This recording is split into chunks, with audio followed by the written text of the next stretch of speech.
Assalamualaikum warahmatullahi wabarakatuh. Kali ini saya sedang berada di Kampung Sinagar ya. Pada kesempatan ini saya akan berkunjung ke tempatnya Bapak Budi sebagai peternak domba Garut. Bagaimana informasinya kita simak.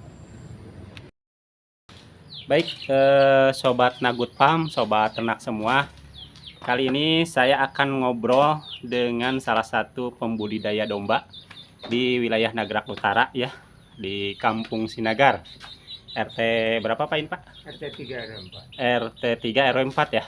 Desa Nagrak Utara, Kecamatan Nagrak, Kabupaten Sukabumi. Seorang peternak domba yang sudah berpengalaman. Boleh diperkenalkan Pak? Saya Budi Gunawan, pemilik dan pengelola Abad Nagrak Farm dan anggota dari kelompok tani Gemah Rimba di Nagrak Farm. Peternakan ini berdiri sejak tahun 2015. Nah, 2015, tapi ikut pelatihan itu sekitar 2004. Jadi karena ada keinginan untuk beternak domba, ruminansi aja, tapi cenderung ke domba. Domba ya? Ya. Kenapa Pak memilih domba dibanding hewan ternak lainnya? Dasarnya adalah senang aja. Di hobi ya? Ya, hobi aja. Jadi tidak berpikir ke yang lain. Senang itu dijalankan. Oh gitu. Iya. Berarti sekarang itu ternaknya ternak domba jenis apa Pak? Garut. Ya, Garut. walaupun tidak murni jadi saya Garut. Oke. Terus menurut pengalaman nih Pak ya, menurut pengalaman Bapak Budi, jenis domba mana yang paling cocok untuk jika ada pemula gitu yang mau beternak? Secara prinsip semua sama. Ya, domba, kambing, karena itu semua sama, gitu kan. Jadi yang pasti bahwa khusus untuk domba Garut biasanya kandangnya harus lebih kokoh, itu saja sih. Itu kan, jadi berbeda dengan domba kacang, domba Garut cenderung harus lebih kokoh, gitu kan kandangnya, itu aja. Oke. Kokoh ya, nggak boleh lelucon ya kalau. Ya. Karena karakter domba Garut itu Cenderung ini ya. ya, dia akan bisa merusak kandang. Bisa merusak kandang. Ya. Oke. Terus jika ada yang mau beternak nih Pak ya, apa saja sih yang perlu disiapkan untuk memulai beternak domba ini Pak? Yang paling mendasar itu keinginan untuk mengelola itu, gitu kan. Jadi rasa cinta untuk bidang itu, apapun resikonya itu dijalankan, gitu kan. Itu aja dulu yang utama. Nah, lalu ke sana fokusnya adalah ke hewan apa yang benar-benar diminati, gitu kan. Nah, kalau itu sudah fokus, gitu kan, lari adalah persiapan kandang, ketersediaan pakan, gitu kan, baru ternaknya, gitu kan. Nah, baru hewannya. Jadi jangan sampai kita berpikir untuk hewannya dulu, kandang nggak disiapkan, lalu nanti pakannya dari mana? Pakannya kesulitan nanti ya. Kesulitan, itu harus dipertimbangkan. Bisa mati ya. Ya, karena kesulitannya itu. Oke. Terus bagaimana Pak cara memilih bibit domba yang bagus itu? Sebetulnya idealnya adalah di pasar juga banyak sebetulnya ya. Di pasar juga banyak. Yang bagusnya sih memang dari postur, gitu kan. Berbeda dengan domba kacang, domba dugul, domba Garut, semua punya karakter yang berbeda, gitu kan. Nah, tinggal kita maunya untuk pasarannya dan untuk apa, gitu kan. Marketnya ya nanti ya. Marketnya ujungnya. ditentukan. Karena kalau kita beli misal untuk domba Garut yang misal untuk ketangkasan dijual ke sayur, rugi ya. Ya. Dengan waktu yang sama, pemeliharaan sama, ya, tapi nanti hasil akhirnya berbeda. Nilai ekonomisnya ya. Ya, gitu. Oke. Terus menurut Bapak nih, seperti apa sih kandang kandang domba Garut ini yang ideal itu dari ukuran, ventilasi, kemudian kebersihannya seperti apa itu idealnya? Yang pasti Garut itu saya melihat itu berbeda. Jadi masing-masing berbeda. Tapi Garut cenderung harus sedikit lebih kokoh dan lebih kecil sehingga domba tidak terlalu banyak bisa bergerak leluasa, gitu kan. Nah, yang saya buat kandang itu ukurannya adalah 81 meter. Lebar 80, itu belakangnya adalah 1 meter. Untuk berapa ekor itu, Pak? 1 ekor jantan. Oh, gitu. Untuk 1 ekor ya. 1 ekor jantan. Nah, Jadi- berbeda lagi untuk betina. Berbeda ya. Berbeda. Oke, berarti ke lebarnya berapa? 80. 80, ke belakangnya Belakangnya 1 meter. 1 meter. Itu ideal ya. Tidak. Oke. Idealnya sekitar segitu. Terus nih Pak nih, berapa sih modal awal yang dibutuhkan untuk memulai usaha ini jika skalanya kecil lah gitu ya, untuk skala kecil? Yang pasti mungkin kalau kandang relatif. Kandang itu kalau yang sudah jadi, rata-rata peruangnya itu antara 800 sampai 1 juta Gitu. per ruang. Per ruang. Nah, gitu kan.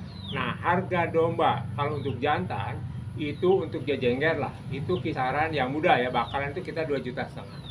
2,5 juta. Nah, kita 2,5 juta kalau kita mau jantan. Mm-mm. Gitu kan. Nah, mungkin obrolannya mundur ke belakang sedikit. Ya. Nah, kita beternaknya mau breeding Ya. atau fattening. Mm-mm. Breeding itu adalah pengembangbiakan, fattening adalah penggemukan. Nah, ini yang harus kita pertimbangkan. Mm-mm. Nah, gitu kan. Nah, menyinggung mengenai kandang, gitu kan, kita tinggal pilih. Kalau untuk breeding, berarti kandang betinanya harus sedikit besar, Gitu. gitu kan, harus lebih besar, gitu kan. Nah, sistemnya yang saya kelola adalah untuk perkawinan koloni. Jadi 5-1, 5 betina, 1 jantan, Mm-mm. gitu kan, sehingga akan memudahkan pada saat perkawinannya secara alami. Oh Ya, gitu. jadi kita tidak menunggu betina birahi, gitu kan, tapi dibiarkan secara alami kawin sesuai dengan jadwal birahinya betina. Oh gitu. Berarti sekitar modalnya kalau 1 paket nih Pak ya. Ya, Berarti kan tadi betinanya berapa? betina sekitar 1,5 juta 4 ya, kali 4. kali 4. Nah, pejantan, 6 juta. pejantan 1. Nah, ya, pejantan itu yang unggul itu kita ya untuk cukupan kita 4 juta lah. 4 ditambah 6 berarti 10 juta. Ditambah kandang Kandang itu 1 ruang. Kalau koloni itu anggap aja dikalikan 4, gitu kan, berarti 4 juta, kita 5 juta untuk 1 kandang.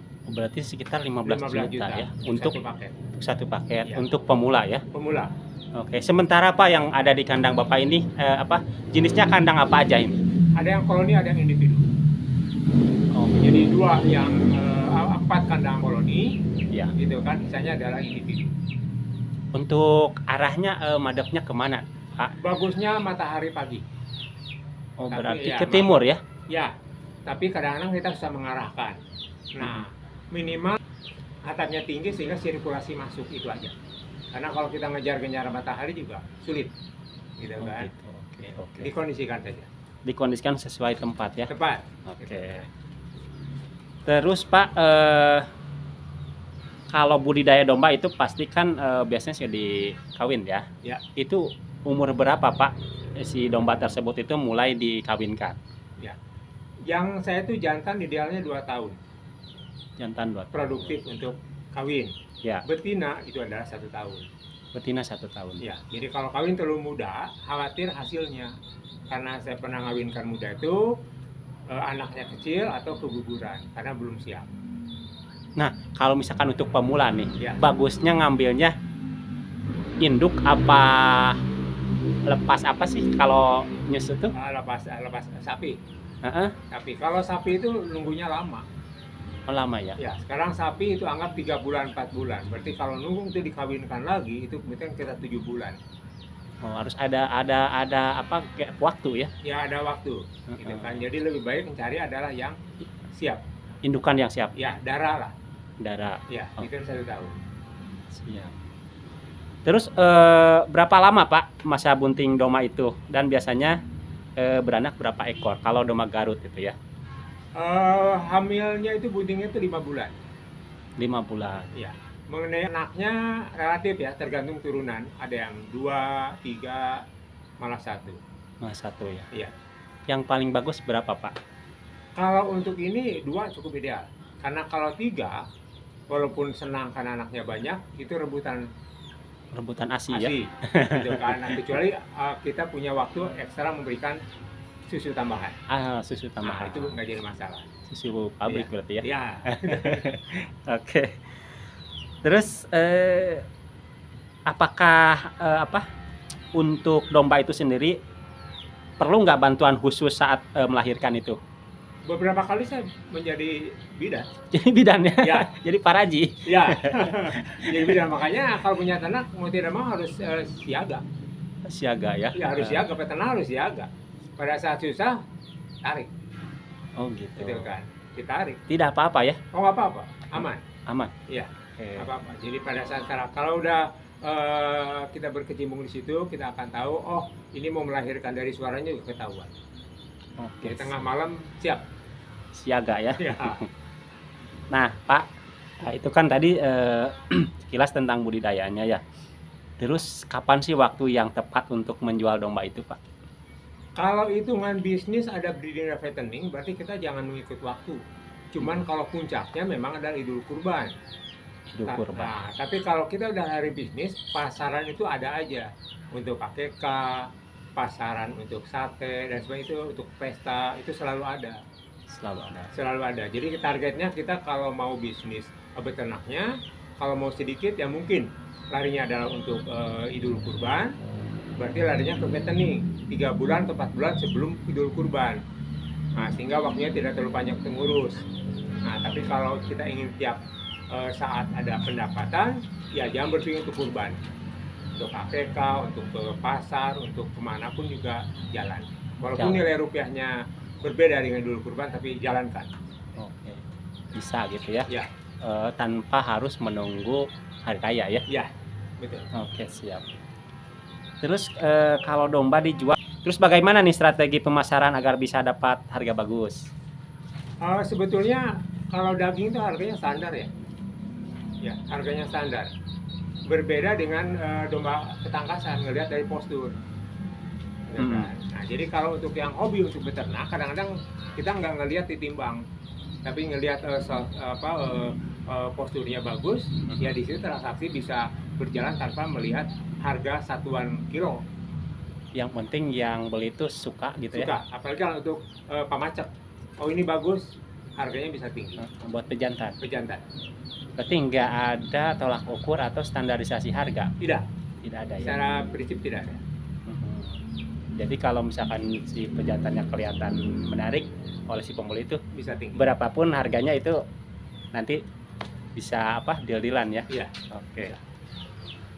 Terus nah, berbicara budidaya pasti ada tantangannya Pak ya? Ya.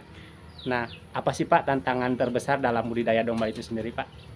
Yang pasti cuaca ya. Saya pernah domba saya mati tiba-tiba, itu nggak jelas ininya apa penyebabnya. Tiba-tiba kembung padahal makanan biasa, tidak normal. Nah, setelah saya tanya-tanya ternyata itu udah masuk angin karena perubahan cuaca, gitu kan. Dan itu malam terjadinya, memang itu pernah beberapa kali. Beberapa kali. Iya.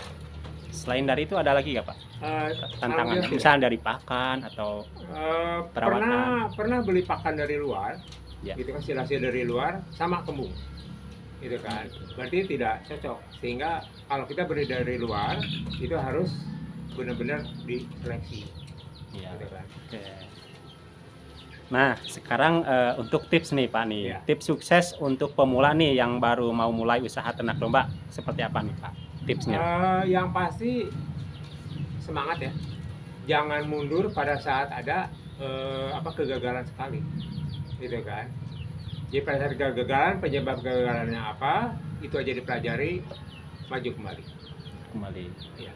Yang penting kita mulai dulu aja ya. Ya. Mengenai ilmu nanti bisa sambil berjalan ya. Ya. Sekolah lapangan itu lebih berharga. Oke. Nah, menurut Bapak sendiri nih, apakah budidaya domba ini masih menjanjikan ke depan prospeknya? Kebutuhan di kita itu tinggi, gitu kan. Kebutuhan daging domba kita masih tinggi. Pasar untuk sate domba, untuk keseharian akeka itu masih banyak, gitu kan.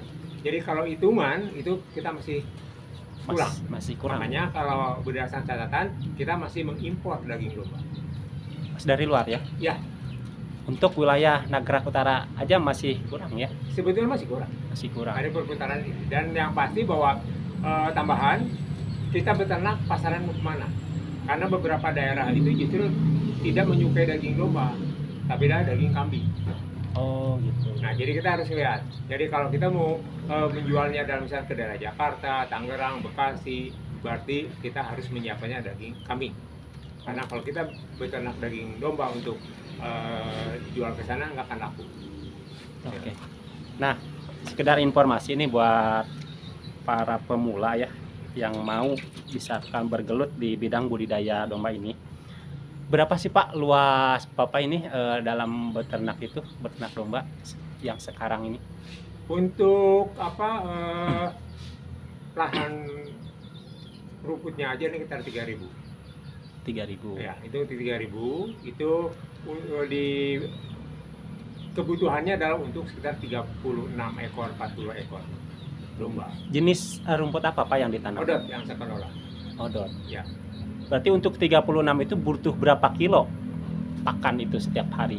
Perkaliannya adalah rata-rata satu ekor adalah sekitar 20% dari bobot. Gitu kan. Yang pasti kita tidak bisa tolak ukurnya, tidak bisa langsung ke situ karena untuk kondisi tertentu betina hamil itu kebutuhannya malah banyak. Oh, Gitu kan. ekstra ya? Harus ekstra. Karena harus ada Ya, ASI kebutuhan ya, susu ya. anak gitu kan dan susu itu dibutuhkan sehingga pasti kebutuhan pakannya banyak. Nah, pesan dan kata-kata buat para pemula yang ingin berkecimpung apa Pak kata-katanya gitu kan buat para pemirsa yang ingin berterjun di budidaya domba. Yang pasti bahwa beternak domba itu tidak cukup ngarit saja. Yang pasti ilmunya harus dipenuhi karena pakan itu masih banyak selain rumput. Oke, siap. Ya.